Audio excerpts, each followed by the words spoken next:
Hello, everyone, and welcome to another Real Life Theology Podcast. This episode, we will hear from our Associate Director and the lead minister of Grace Chapel in Atlanta, Paul Huyghebaert. We're going to hear from Paul in a selection from a series he did called Living a Better Story. He unpacks several false narratives that the world tells us is the road to happiness. Then he contrasts that with what we can learn from the teachings of Jesus.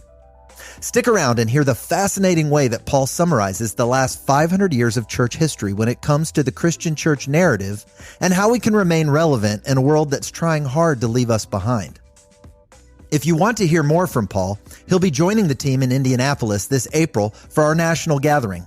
Paul will be unpacking how North America can develop new disciple-making movements with guest speakers like Shadonka Johnson, Curtis Sargent, and Josh Howard. You won't want to miss it. Go to renew.org/events for more information. Now let's hear from Paul and this message about living a better story. We've been in a series called A Better Story the last several weeks. It's our series for the month of January. And during this month, I've introduced you, some of you anyway, probably to a series of concepts, some of which you're probably looking at and wondering, why are we studying these things? And what's the purpose of digging into ideas like postmodernism and post-Christianity and other things like that? And if you're wondering that question, I actually want to build real quickly a biblical case for why we've been doing this month. In 1 Corinthians or 1 Chronicles chapter 12, we get this kind of detailed list of how David was building this coalition of people who supported, King David that is, in the Old Testament, was building this coalition of people who supported his right to be king of Israel. God had anointed him king of Israel. He was not yet king of Israel. King Saul was still king of Israel, but God had anointed David. So he was the now but not yet king. But a whole lot of people were lining up behind King David. And in this chapter, we see kind of the merits of the people that were saying, we support David. We believe God is behind him. And there is one verse in 1 Chronicles chapter 12 where we see this little snapshot of this one group of people who's really not mentioned much more than maybe once or twice in all of Scripture. And we see them in this moment being called out or recognized for one very specific thing. And you're going to see on the screen behind me what that is from 1 Chronicles chapter 12, verse 32. There were these men from Issachar who came to join David in his cause. And here's what we see recorded. There were men from Issachar who understood the times. And because they understood the times, they knew what Israel should do. There were about 200 chiefs with all their relatives under their command. And so these men from Issachar were commanded not for having all this military power and wealth and military genius. They were commended for understanding the times, knowing what Israel was facing in that moment, and therefore, because of understanding the times, they also understood what to do. Well, I've been making the case this month that we need to understand the story that our culture around us is telling. Because there are a lot of narratives at play in the world around us, and there is one dominant narrative in the world around us, especially the Western world right now, that is leading much of what we see happening in the world and the culture around us. And we've described it this way. We've described it as secular humanism. And I've defined secular humanism this way. Actually, the Oxford Languages Dictionary defines it this way, that secular humanism is humanism with regard in particular to the belief that humanity is capable of morality and self-fulfillment without the belief in God. And it's incredibly important for us to understand that is the major flow of the world around us, the culture around us, has determined that without God, we're capable of determining what is moral and what is not, what is right and what is wrong. And then the second piece of that is also the determination that we're capable of self-fulfillment. We can find happiness, we can find meaning and purpose, we can arrive at what an understanding of truth is without the need for God. And it's secular humanism that has really led to what we call the postmodern worldview. And you can define the postmodern worldview in many different ways, but I just want to give you three components or three pillars really of the postmodern worldview. The first is this, and if you've been with us this month, you've already heard these. The first is this, that we make our own truth, that you and I Again, you can see how connected that is to the idea of secular humanism. You and I, we have the ability to make our own truth. And it's a very individualistic thing. You see, I have my truth, and then you may have your truth, and somebody else over there has their truth. But we determine it's still all truth. That's true, and that's true, and that's true. You just go live it. Go do it. And then as well, kind of the second pillar is that we make our own meaning in life. We don't need anything else or anyone else to give us meaning. We can make our own meaning in life. And then the last thing is that nothing matters more in life than happiness. You do you. You go find what makes you happy, and you don't let anyone or anything stand in between you and your happiness, because that is the meaning and purpose of life. It's just to be happy.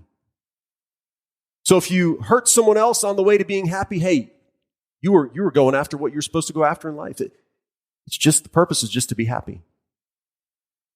And really, that's led us to where we talked last week about what it means to be living in a post-Christian society. Because you can see that those things that come out of secular humanism, those values and those pillars of postmodernism, they really don't align and connect with the Christian worldview in any way.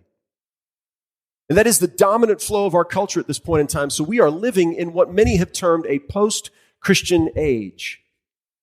And here's the way I defined post-Christian last week. It's to no longer embrace a Christian worldview or accept a lot of the wisdom or Christian values as a rule, or at least what led us to those values. However, what the postmodern or post-Christian world still likes is to enjoy many of the benefits of a society established upon these principles. And last week I used the example of oppression. We've all determined at this point in time in the Western world that to oppress, for one people to oppress another is wrong. It's just outright wrong. And we react when we see that happening. When we see oppression happening, we say, that's not right. And we identify that correctly. The Western world still identifies that correctly as a sinful behavior. But we don't want to connect it back to God or to Scripture. We struggle to acknowledge that the reason we feel that way is deeply rooted in a Christian values system.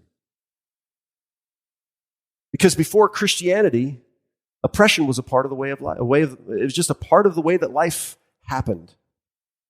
It was right for one people to oppress another group because if you were stronger, you had the right to oppress another people group.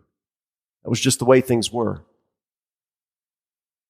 And so last week we also talked about the fact that we've gotten here through a process of deconstruction. I defined deconstruction this way, that deconstruction, which happens at the individual level, so as individuals deconstruct their faith or their worldview, it leads us to where together we've moved to this place of post-Christian thought.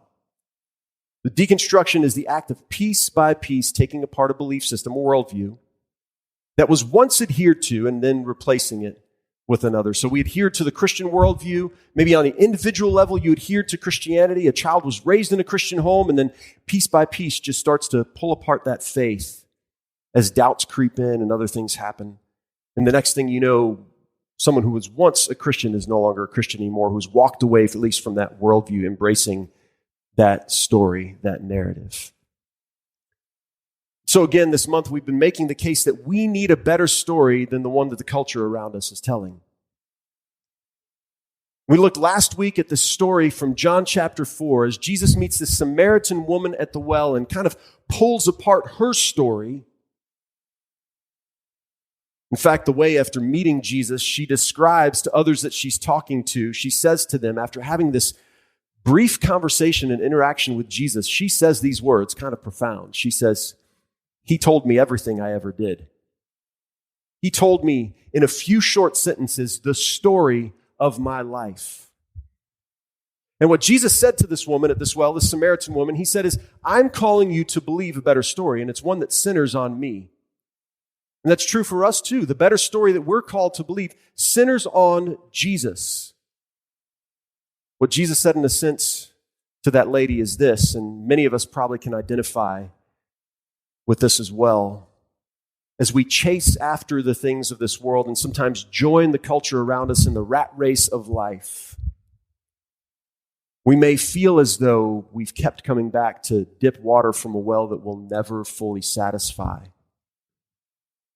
But the reality is Jesus is offering us living water. And that's what he offered to the Samaritan woman that day, and that's what he offers to all of us, to have this spring of living water that flows up from within us, and it keeps overflowing. And we don't have to go back to the same thing over and over again to try to satisfy our souls. Well, I think the case I'm trying to make is this, is that secular humanism and the postmodern worldview have made some big promises. We can certainly see this in the culture around us. Maybe you've experienced this as well. It's secular humanism and the postmodern worldview have made some really big promises, and those promises have gone largely unfulfilled. We just circle back around to this idea of truth and meaning and happiness. Maybe the promise would go something like this: go after your truth, your own meaning, and in that you will be truly happy. We don't have to search very long to find out that that's not true, and maybe in your own life you can say that's not true, but if we just try to determine statistically, is that true? You know, there's something called the happiness index. It's kind of interesting. I mean, there are people out there that measure just how happy we are. Little survey, a few questions, and they do this from place to place within the world. We're just going to connect with our experience here in the United States. But the happiness index has been measured for quite some time. And if we go back to the 1950s, we'll find that the happiness index, the score that we achieved as a people here in the United States, peaked somewhere in the 1950s, 70 years ago. But that since that time, the United States, the score that we achieve collectively as a people on the happiness index has been in steady decline. So much so that the Chicago Tribune, about 15 years ago now, and by the way, we've continued to decline. The score on the happiness index has continued to decline. But 15 years ago, the Chicago Tribune, an author wrote a story in there that made basically this point, that life was not better in the 1950s, as often people like to claim. Well, life was just better then. There have been a lot of modern innovations that probably have made life in many ways, I'd say, better. Our quality of life, in a sense. But what they did determine in writing that article is that we're not happier as a people. A lot of things have happened that maybe should make life better, but it has not made you, and it has not made me any happier. And so it really pushes back on this promise, doesn't it? That if we go after our own truth or our own meaning, at that point in time, we will be truly happy. And here are some reasons why I believe that promise has gone largely unfulfilled. I think first it's this, that this way of thinking has only led us to an unhealthy pursuit of radical individualism. My truth, my meaning, my happiness. My truth matters more than your truth to me. My meaning matters more than my meaning to me. And my happiness matters more than your happiness to me. And so I've become this individual. I'm on an island, isolated from you. We're not working together. We're working against each other, in a sense. And what we've been building the case for this month, and what many researchers have determined, is that this way of thinking has led us to a place where, in the Western world, we're at this place of deep relational deficit. We don't have the deep relationships we used to have. What we have is deep relational deficit instead. We have, as a number have termed, a loneliness epidemic. We have, as we made the case for a few weeks ago, an existential meaning crisis. As I share the results from psychologist John Vervaeke with the University of Toronto, determining that about 20 years ago, most people who took their life on their own did it because it was tied to a mental health disorder or so. And now we're at this place where we've got more people taking their lives because they're lacking for meaning and have determined that there's nothing to this life. We've got a meaning crisis. And what we also have is a radically divided society. No question about that, right? Not hard to look around and determine just how divided we are. But while that all sounds, I think, pretty negative and certainly probably feel like a Debbie Downer up here, maybe you feel like I'm a Debbie Downer, I think there's a beauty to all of this in the sense that it's leading many to declare there must be a better way. There absolutely has to be a better way of doing life, of thinking, of being. And as we're telling the story, or as we're sharing in a message series about a better story this month, that is the case that we are trying to make, that there is a better story and a better way of doing life, period. So I want to share with you this morning a quick story out of Scripture. It comes from Luke chapter 19. It's this encounter that Jesus has, and we've got songs about this. You know, one of them goes, Zacchaeus was a wee little man, right? You know that from Vacation Bible School, or maybe from class, you know, growing up as a kid about Zacchaeus. He was this wee little man, and a wee little man was he. He climbed up in a sycamore tree to see what he could see. And I think that's where we get stuck many times, and we miss what actually happens in this encounter that Jesus has with a man who had figured out, or who had determined there had to be a way, a better way of doing life. So if you got your Bibles, open up to Luke 19. We're going to be in verses 1 through 10. This is what the text says. Jesus entered Jericho and was passing through.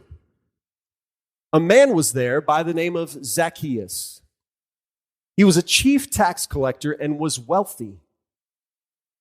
Okay, so here's this guy who had a position of power, a position of influence to some degree, and he also had wealth.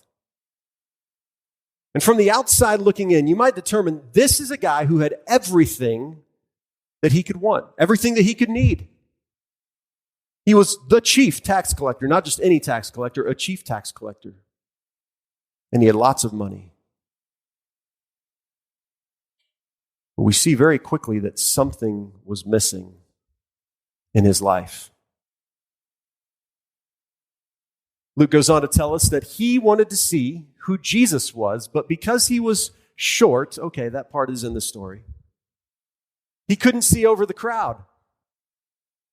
So I want you to see this picture. Jesus is coming into Jericho, and here's this guy, Zacchaeus, who'd heard about Jesus. In fact, the stories about Jesus would have spread everywhere, and people would have known when he was coming to their town. Here's Jesus and his entourage, the crowds that have been following him, the disciples, everybody going along with him, and he's going from town to town. And people know he's nearing their town. Zacchaeus hears, Jesus is nearing my town.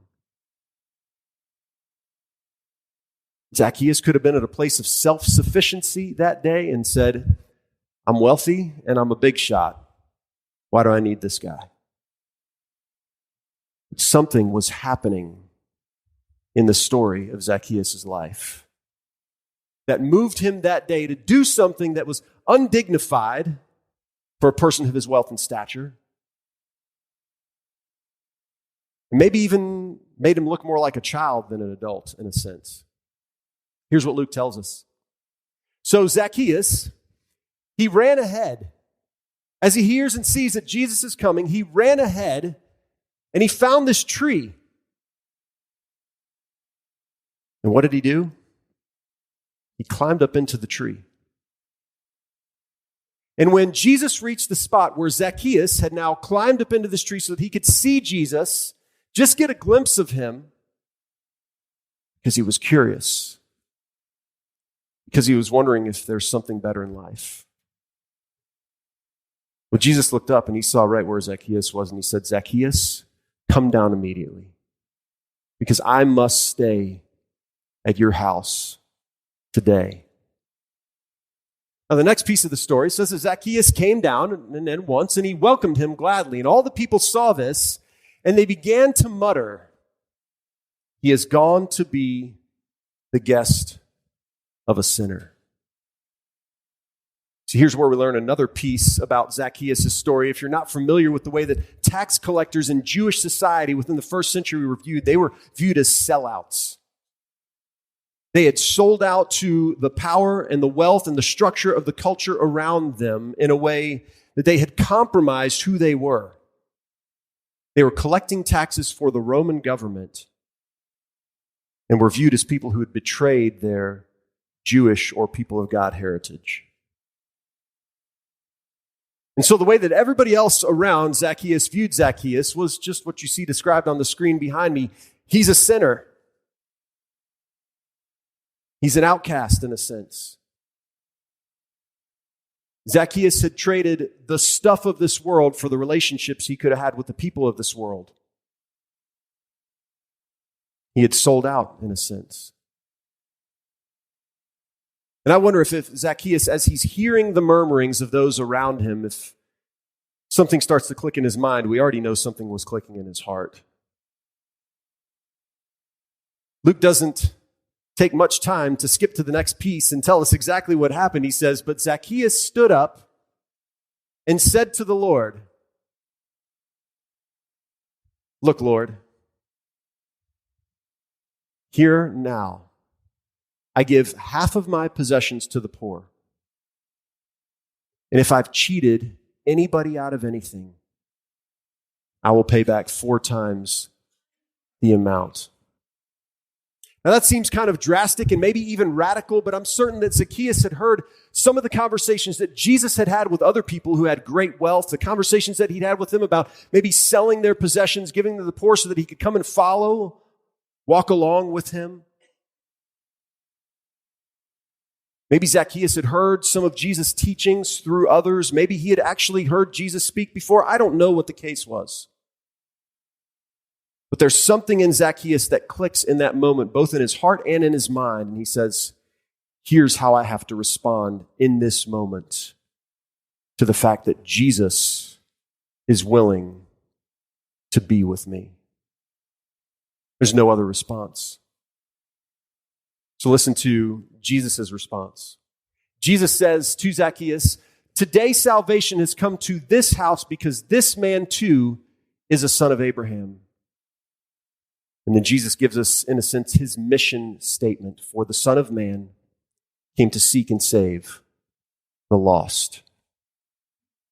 So I've got a question for you. Why do you think Zacchaeus responded in such a radical way? Why did he respond that way? I think as we've already been making the case, I think Zacchaeus had a strong suspicion that there had to be a better way of doing life. As he's looking around at his life, I don't know if he'd reached that age of maybe midlife crisis, whatever it was, but he's reached this place where he's taking stock of his life, looking around and saying, there's got to be a better way of doing life. There's got to be a better way of thinking. There's got to be more to life than this, than wealth and power. Those were his issues. We've each got our own, right? But Zacchaeus had a strong suspicion that there was a better way of doing life. In a sense, maybe framing it the way we've been framing it this month, Zacchaeus knew there had to be a better story. Bottom line, there had to be a better story.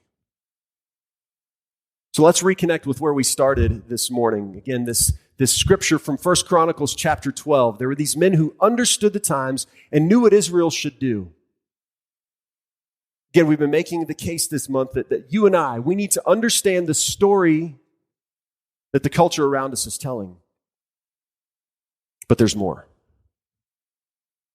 And maybe we could say it this way. Yes, we need to understand the story that the culture around us is telling, and we also need to understand the way in which the church is being called to respond in this moment in time. So just a quick snapshot, if I could give you the last 500 years of church history from a 30,000-foot view. Church history, 500 years in 3 slides. Here we go. So 500 years ago, there was a guy named Martin Luther who nailed these 95 theses on this door of this monastery, where he declared in that moment that things were going to change. And so from there began this period where there were 2 groups of people who said, well, we're Christians and we're Christians.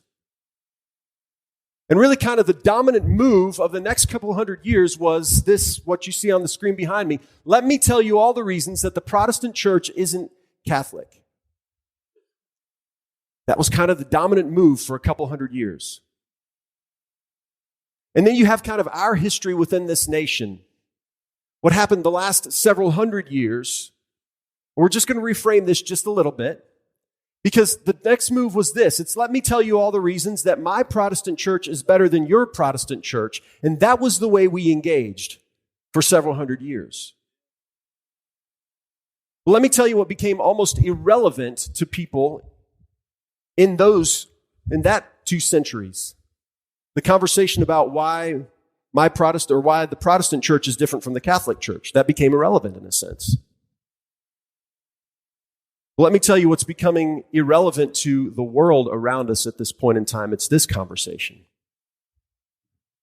Now, I'm not going to tell you for 1 second, there aren't things in this conversation that don't matter. But it's why we don't begin by having a conversation about doctrine with people who aren't even sure about our worldview.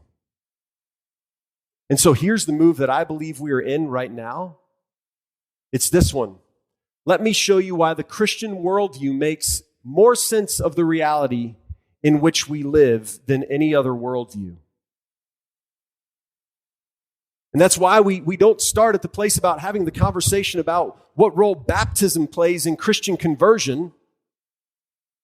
Does that conversation matter? You better believe it does.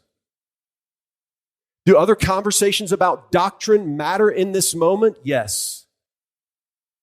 But it's not a question about what matters. It's a question about the conversation that is happening and whether we are relevant in that space or not. Church, the conversation we need to have and what we need to be understanding in this moment is this one. We're now not at a place where we're battling about doctrines with other people who believe in the Christian worldview. We're now at a place where we're engaging in a space where people say, I don't buy your worldview. I don't even believe your worldview. So out of that, let's tap the brakes just for a second. And if take that illustration of driving a car, we're going to tap the brakes, we're going to look out the side window for just a second, and then we'll come back to this. I think it's important to note there are 3 false sub-narratives that we sometimes believe within the church. A couple of these we've already touched on. The first is this, that the dominant culture in America is the Christian culture. Once true, but not true anymore. And we've got to recognize that. We have to realize that. So that's a false sub-narrative that sometimes we are tempted to believe, especially within the church, that we just live in a Christian culture. We do live in a post-Christian culture where people still value some of the things that go along with the Christian faith, but they want that apart from God. The second is this, and this is a message directly for us, church. The second false sub-narratives we sometimes believe is that I can live the Christian life while embracing the values of the culture around me. Church, we need a wake-up call to understand that this is not working. This simply isn't working, to believe that I can embrace the values of the culture around me and also embrace the values of Jesus. When Jesus says, no, you've got to give those things up and come follow me. You've got to let me change you and transform you because I've got something better for you, a much better story. And the third one, and this kind of goes along with this, what happens when we believe this last one is that we get to this place where we believe this third false sub-narrative, that if the church is going to reach into culture, the church must narrow the gap between church and culture. And I've talked about this before. You know what happens there, right? We know we can't pull culture toward us, so what do? Well, we take a step toward culture.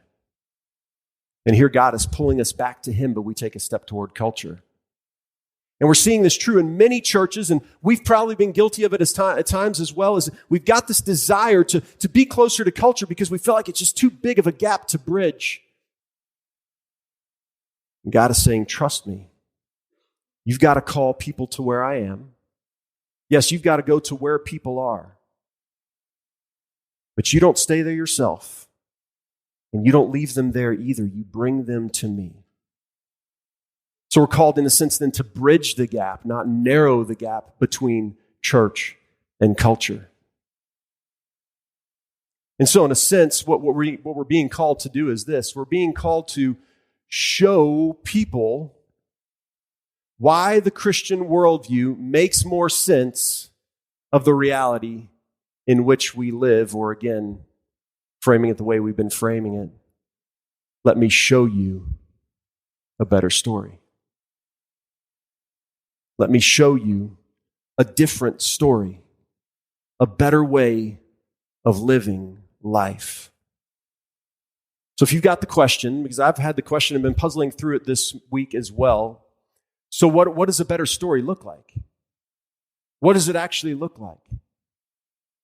I'll tell you this, it starts with this. It starts with recognizing that we are called to self-sacrifice instead of self-indulgence. I mean, that is the first piece in the better story. It's like choosing light over darkness. It's that different. And in relation to some of the things we've been talking about, it's this as well. It's understanding that my truth is no substitute for God's truth. We're not even in the same ballpark. And my meaning is ultimately meaningless because only God can bestow meaning and purpose. And here's the truth of what we're seeing in the world around us. Is if I set personal happiness as my target and reason for living, I'm instead charting a course that will ultimately lead to misery.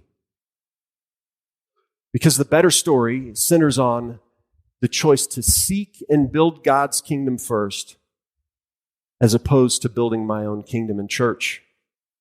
This is going to be a bold statement. I recognize that. And probably hard for some to accept, but it's a true statement. The right way is the way of Jesus. And don't miss this, church. By comparison, everything else is a fraud.